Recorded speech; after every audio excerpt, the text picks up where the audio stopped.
All right. Hey there, y'all. Welcome to the Money Club. My name is Lisa Duke, and my guest today is Chris Mamula.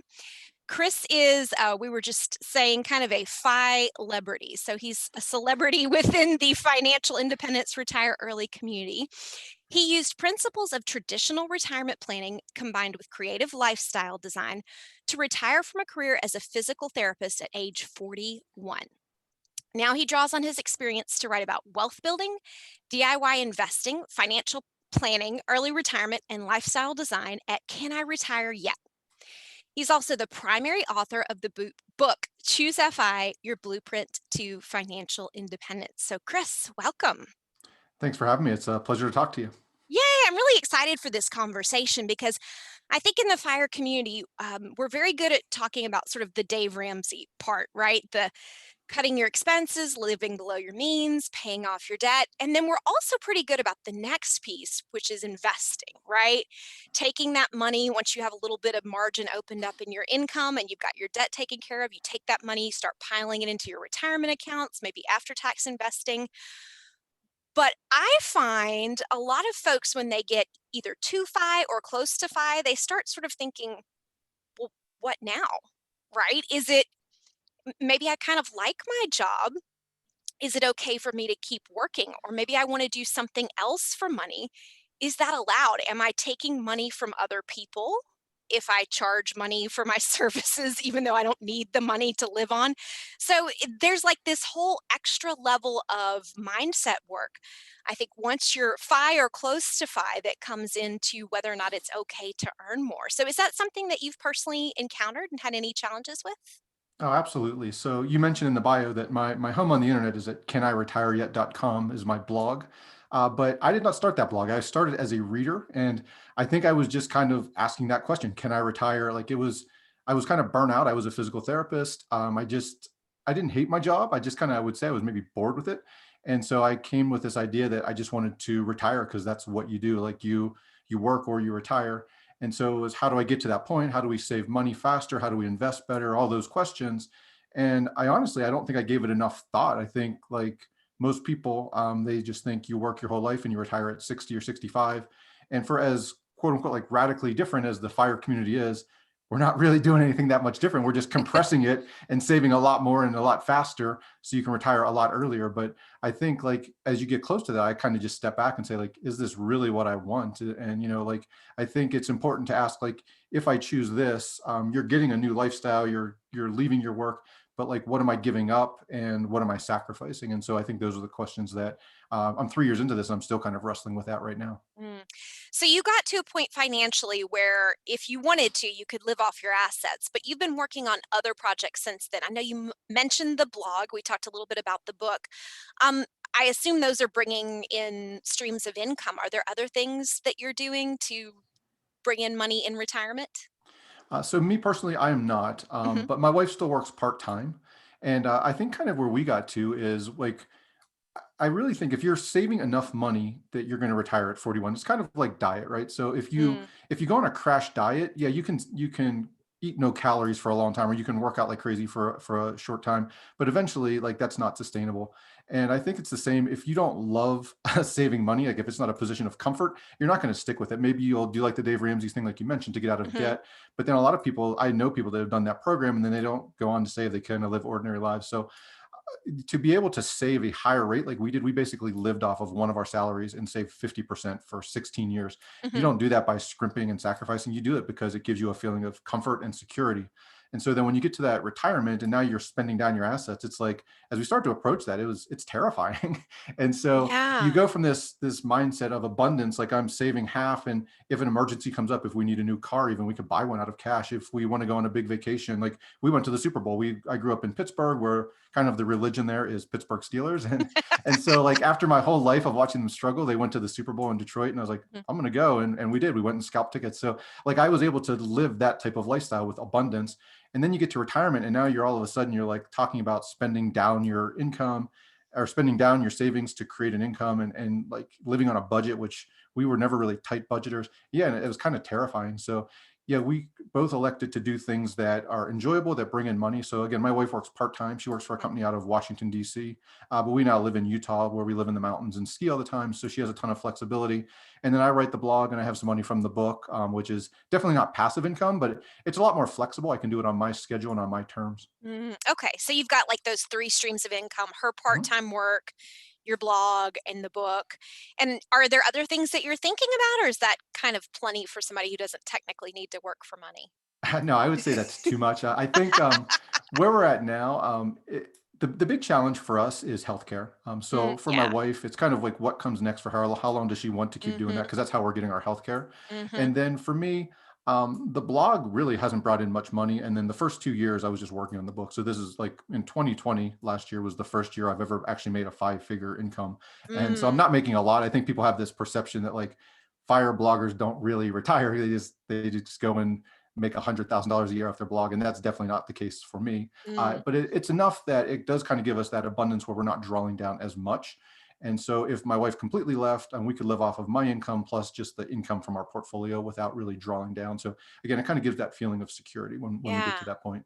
Makes a lot of sense. So, back in the olden times when you were actually working, kind of put yourself in that employee mindset. Were there any things that you did, maybe as part of your debt payoff journey, to earn more as an employee? What can people who are, because I think a lot of times we have the idea of if you're an employee, once you accept the salary, then that's just what you make and there's nothing you can do about it. So, do you have any suggestions for people who are employed on how they could earn more? Yeah, absolutely. So, I mean, I can use both by my household in general, both my wife and I, because we took really, really different paths. So, for me, I graduated from the University of Pittsburgh as a physical therapist. And a lot of states, they have one, two, maybe three physical therapy schools. The city of Pittsburgh has three within like a 3 mile radius of each other. Mhm. And so, like, there's this big glut. So, when I came out of school with a master's degree, I was only making about $36,000. And but as a healthcare professional, if you're willing to go to a more rural area and get out of Mm, the city, you can really bump up your salary. So that's what we did. We moved back to our hometown, which is about 2 hours outside of the city. And I was able to go from about 36 to about almost $70,000. So I about doubled my salary in 2 years, just by being able to go where there was more demand. So for me, it was like really a supply and demand issue. And then mm, once I was in my career, where you really add value as a physical therapist is by putting down roots, staying in a place where you can get referrals, either people coming directly from the community because they know you, you've seen their family members, or because you develop relationships with physicians who refer people. And so over time, I was able to get my income to close to $100,000. I never mhm, quite cracked that mark, but those are really my techniques: are moving where there's more demand and then developing relationships. For my wife, it was really different. She had a math degree. She went to a actuarial firm where they did pension plans, and so she had a very general degree. Started about the same, mid 30s, and she just kind of was always looking how can she add value by continuing education. So when she started there, she started taking actuary courses. She never went and got a completely. She never became an actuary, but she moved up the ladder there. Um, she was able to get some experience. So then when we moved back to our hometown, she was able to kind of make a lateral move. And because of her experience, she was able to get into their HR department. And mm, in that company, they had tuition reimbursement if you wanted to go continue your education. So she actually got 2 degrees completely free through her employer. She got an MBA, and then she got a master's in operations research. And so she has a pretty diverse and unique skill set. So her current employer, I talked about how she works part-time, and she works remotely. They actually came and found her. She didn't even apply for that job. And she's had four, I think, different jobs through her career. And I don't think she's ever actually went and applied other than the HR job. People have always came and found her because she just has that diverse skill set. So really just making yourself more valuable and knowing where you can add value to employers and what people look for. So very different approaches, but we both had a very kind of parallel where we increased our mhm. salaries pretty quickly and then continue to until we started cutting back. That's really interesting. You mentioned a couple of things, some of which are like I've heard before, so they're kind of worth emphasizing, but some are kind of counterintuitive, right? So usually we think, all right, I live in a little town. I need to move to the city for more opportunities and for more money. But I've heard that before that in healthcare, especially if you move to the more rural areas, a lot of times there's such demand that you can command a higher salary. And a lot of times those rural areas are lower cost of living. So not only are you, it sounds like you doubled your income, but you also maybe lowered your expenses. Is that correct? Yeah, not only I'm lower in housing, but also Just being in a smaller town, you just don't have the traffic. So I lived on the other side of town, and so I had a quote unquote long commute for that town of 20 minutes. But like living in the city, I was driving like 45 minutes away from Pittsburgh to kind of get Mm, away from that. And my wife was driving to a park and ride going into the city. So it was about 45 minutes the other way. So yeah, we only lasted 2 years, and we were like burning out really quickly living that yeah. city life and commuting 45 to 50 minutes each day and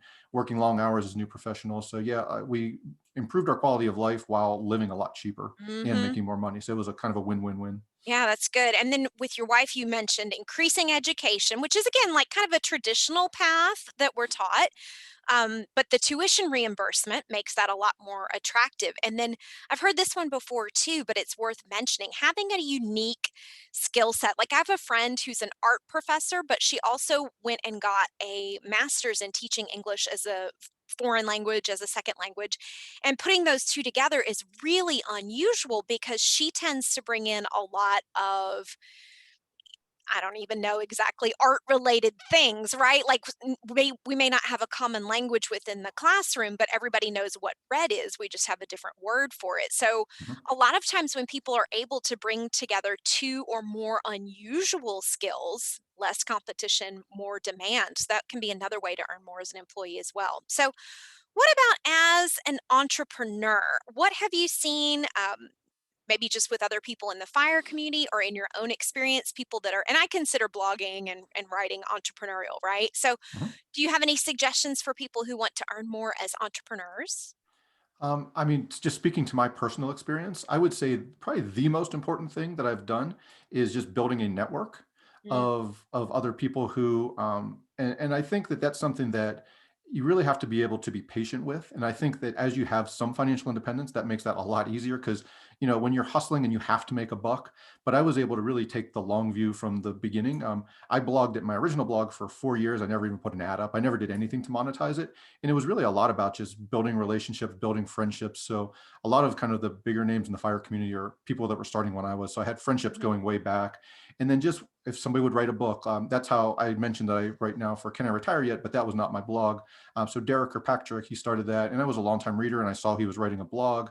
And by that point, I was freelancing for a site called Dough Roller, which was a pretty big site. And mhm. so I reached out to Darrow and I said, I see you have a book coming out. I'm a regular reader. I'd love to review it. Would you send me an advance copy? So it kind of put me on his radar, and that's actually how our relationship started.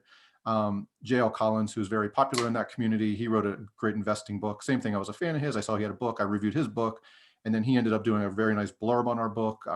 Certainly, I didn't look down the road and say, in 6 years from now, I might be writing a book and might want to use these guys, or I might be looking to Yeah. partner on a blog. But there was a lot of other instances where I just gave because it was what I felt was the right thing to do, and it didn't pay off, or who knows, maybe it will still down the road. But Mhm. I think always looking for how you can help and add value for other people, and it kind of creates this virtuous circle where you have people looking to help you without even having to ask. So I Yeah. think that's been really key for me as an entrepreneur. One expression I've definitely heard as an entrepreneur is that your network and your net worth tend to build together. And it makes a lot of sense. And you kind of referenced this, but there's a wrong way, I think, and a right way to do it.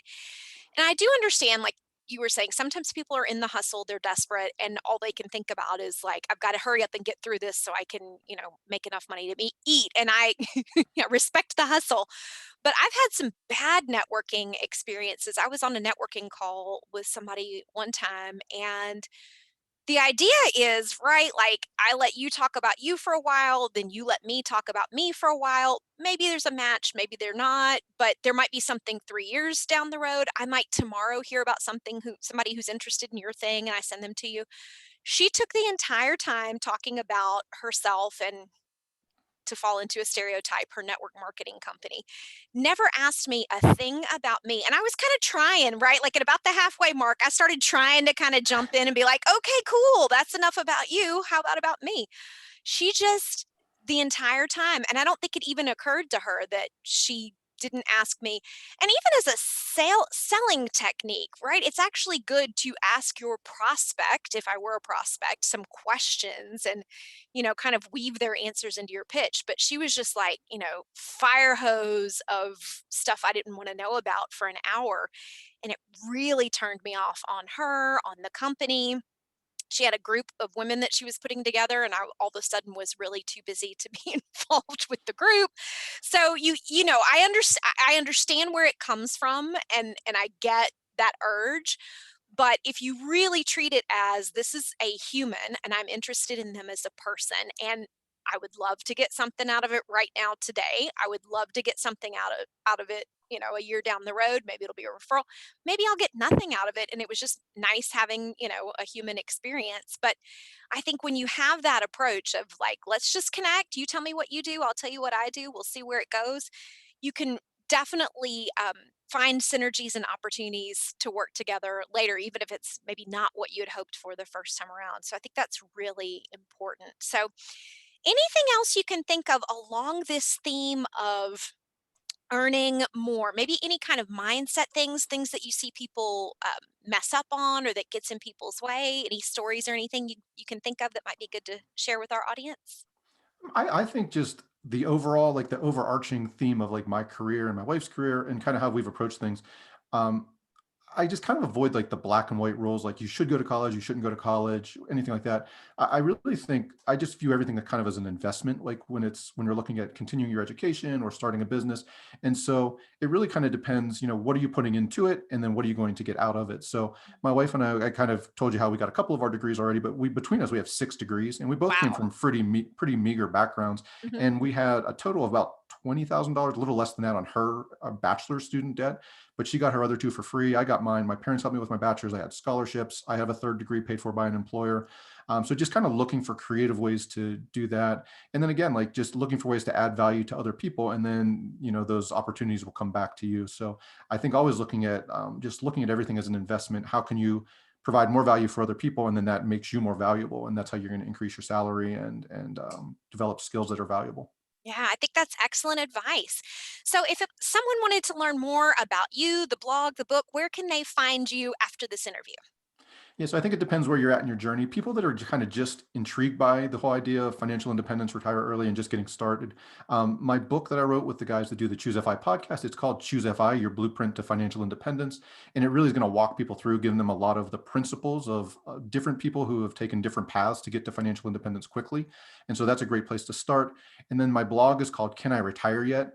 And we're really kind of wrestling with people or with talking to people who are wrestling with that question at that stage in the game of, I'm getting kind of close to financial independence. Do I want to retire? What are the pros and cons of that? Financially, psychologically, emotionally, purpose-wise, all that stuff is kind of what we're diving into there. So that's where you can find me on the internet, and I'm very easy to connect with there. All right, fantastic. Well, thank you so much for joining us. And those of you who are watching, if you have not already done so, and if you are on Facebook, I invite you to join my free Facebook group. The shortcut to get there is lisaduke.net/money club. Or if you're already on Facebook, you can search for Money Club with Lisa Duke. Make sure it's the one with me because there's some sketchy stuff called Money Club. So make sure you see me in there. You see stuff on my blog, you will know you're in the right place. If you see this interview there, you are in the right place. So, Chris, thank you so much for your time and for sharing your suggestions and your wisdom with our audience. And I'm sure we will all see you around the fire community as we all start getting out and about into the real world more. Oh, I Hopefully, hope here in the so. next couple of months. I know I'm ready for it. Even the introverts are getting lonely. It's all right. Thank you so much. Take care. Absolutely.